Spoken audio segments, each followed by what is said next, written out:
Hi hello నమస్తే అందరికీ. నా పేరు చందు. మీరు జాతీయ రహదారిపై ప్రయాణిస్తున్నట్లయితే ఈ సమాచారం మీకోసమే. నేను ఈరోజు నేషనల్ హైవే 16వ నెంబర్ జాతీయ రహదారిపై ఉన్నాను. ఇటువైపు వెళ్తే హైదరాబాద్, ఇటువైపు వెళ్తే రాజమండ్రి, విశాఖపట్నం.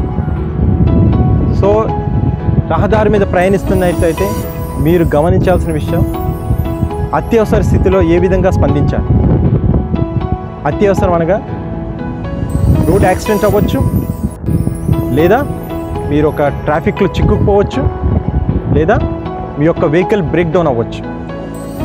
అట్లాంటి సమయంలో, అట్లాంటి సందర్భంలో ఏ విధంగా మీరు సహాయాన్ని అర్థించాలి.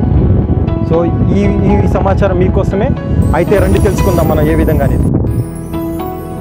ఎమర్జెన్సీ SOS అనగా సేవ్ అవర్ సోల్స్.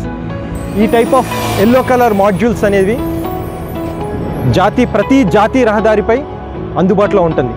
ప్రతి 5 కిలోమీటర్కి రోడ్డుకి ఇరువైపులా ఈ బాక్సెస్ అనేది అవైలబుల్గా ఉంటుంది. అయితే దీన్ని ఎలా ఆపరేట్ చేయాలి, ఎలా ఉపయోగించాలనే దాని మీద తెలుసుకుందాం రండి.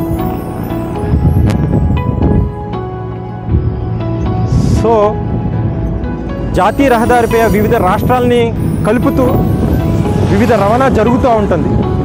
అటువంటి సందర్భంలో లాంగ్వేజ్ కూడా, భాష కూడా ఇంపార్టెంట్. సో అందుకే ఇక్కడ 3 భాషల్లో ఇక్కడ మీకు ఏ విధంగా స్పందించాలనేది రాస్తుంది. ముఖ్యంగా ఫస్ట్ తెలుసుకుందాం తెలుగు. సహాయం కోసం దయచేసి బటన్ నొక్కండి మరియు సహాయం కోసం వేచి ఉండండి. सहायता के लिए कृपया बटन दबाइए और सहायता की प्रतीक्षा करें. For help please press button and wait for assistance. అయితే ఇప్పుడు ఎలాగ వాడాలో తెలుసుకుందాం. సో ముఖ్యంగా ఇక్కడ ఒక బటన్ మీకు కనిపిస్తుంది కదా, ఈ బటన్ని ప్రెస్ చేసి తర్వాత ఇక్కడ ఒక రెడ్ లైట్ అనేది వెలుగుతుంది. వెలిగిన వెంటనే మైక్రోఫోన్ యాక్టివేట్ అవుతుంది. ఈ మైక్రోఫోన్ యాక్టివేట్ అయిన వెంటనే మీరు ఏ స్థితిలో ఉన్నారనేది తెలియచేయచ్చు. మీకు యాక్సిడెంట్ జరిగిందా, అంబులెన్స్ అవసరం ఉందా, మీ యొక్క వెహికల్ బ్రేక్ డౌన్ అయిందా.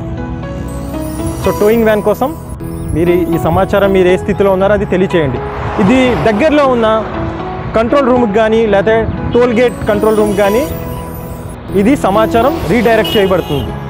రీడైరెక్ట్ చేసిన వెంటనే వాళ్ళు మీకు సహాయం చేయడానికి వాళ్ళు స్పందిస్తారు. సో ఆ సహాయం అందే వరకు మీరు అక్కడే వేచి ఉండండి.